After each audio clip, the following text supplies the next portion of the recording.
ఆదోని అంటే alpha బీటాలో first వస్తుంది కాబట్టి ఆదోనే రేపు వచ్చే ఎన్నికల్లో మొదటి విజయం కావాలి, ఆ విజయాన్ని తీసుకొచ్చుకోవాలని చెప్పి ఈ సందర్భంగా ప్రతి ఒక్కరికి తెలియజేసుకుంటూ మరి సాయి ప్రసాద్ రెడ్డి గారు అన్నగారి ఆధ్వర్యంలో ప్రతి కార్యక్రమము విజయవంతం చేసి ఈ ఆదోనే ముందుండాలని చెప్పి ఈ సందర్భంగా తెలియజేసుకుంటూ నాకు ఈ అవకాశం ఇచ్చిన మీ అందరికీ కూడా ధన్యవాదాలు తెలుపుకుంటూ ముగిస్తా ఉన్నాను.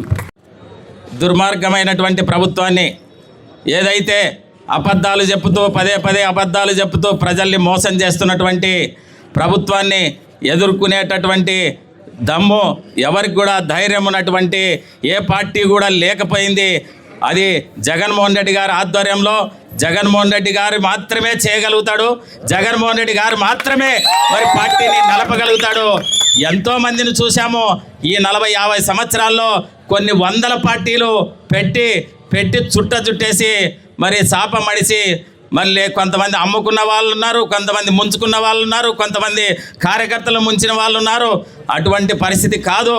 రాజశేఖర రెడ్డి గారి కొడుకు కాబట్టి ఆయన ఎంతో మడమ తిప్పకుండా ప్రతి పేదకు ఏ కుల వర్గ భేద ఏది లేకుండా మరి మహిళలకు కూడా ఆయన పెద్దపీట వేస్తూ అన్ని బడుగు బలహీన వర్గాల్ని ముందుకు చేస్తున్నటువంటి కృషిని ఈరోజు ఎంతోమంది త్యాగాలు చేస్తేనే ఈ పార్టీ ఇక్కడ నిలబడింది.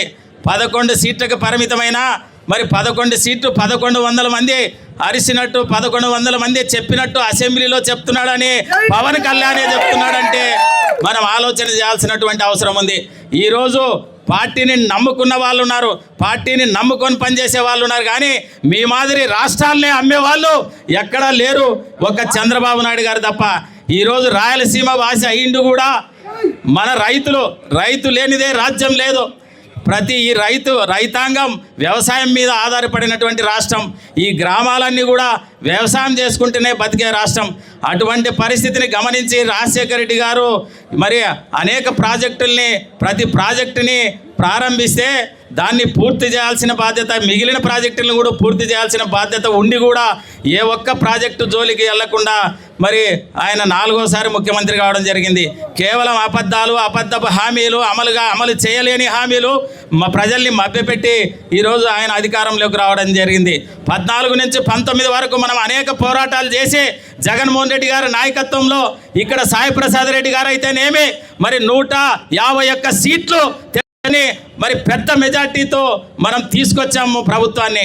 ఆ రోజు ప్రతి గ్రామానికి సచివాలయాలు కానీ విలేజ్ హెల్త్ క్లినిక్లు కానీ ప్రతి ప్రోగ్రామ్ని నిర్మాణమైనటువంటి బాధ్యతతో ఖచ్చితంగా మంచి జరగాలనే బాధ్యతతో ఆస్తులుగా సంపాదించినటువంటి ఈరోజు కట్టినటువంటి ప్రతి సచివాలయం ధరలు పెరుగుతాయి, కానీ అటువంటి స్థిరమైనటువంటి సచివాలయాలు నిర్మించి ఎక్కడ కూడా ఒక్క పైసా కూడా వృధా కాకుండా బాధ్యతాయుతంగా పనిచేసినటువంటి ముఖ్యమంత్రిని అనేక అబద్ధాలు చెప్పి కూటమి 3 పార్టీలు ఏకమై దెబ్బతీయడం జరిగింది. ఈరోజు ప్రజలు తెలుసుకున్నారు, ఖచ్చితంగా జగన్మోహన్ రెడ్డి గారి పాలన సువర్ణ పాలన, అటువంటి జనరంజక పాలనని మళ్ళీ తెచ్చుకోవాలని ప్రజల్లో ఉంది. దాన్ని చైతన్యం చేసి ప్రజలకి అండగా ఉండి ఏ సమస్య వచ్చినా కూడా మన సాయి ప్రసాద్ రెడ్డి అన్న గారు ఎల్లవేళలా అందుబాటులో ఉంటాడు. ప్రభుత్వం ఉన్నా ప్రభుత్వం లేకపోయినా ఖచ్చితంగా అందరికీ అందుబాటులో ఉండి సహాయం చేసే వ్యక్తి. మరి అటువంటి నాయకత్వంలో ఈరోజు ఆదోనిని పునర్నిర్మించి ఆదోని ప్రతి కార్యకర్త, ప్రతి జగన్ అభిమాని, ప్రతి వైఎస్ఆర్ అభిమాని, ప్రతి పార్టీ అభిమాని, ప్రతి పార్టీ తెలుగుదేశం పార్టీ వ్యతిరేకుడు, ప్రతి కూటమి వ్యతిరేకుల్ని ఏకం చేసి ఆదోనిని నంబర్ 1గా జిల్లాలో ఆదోని అంటే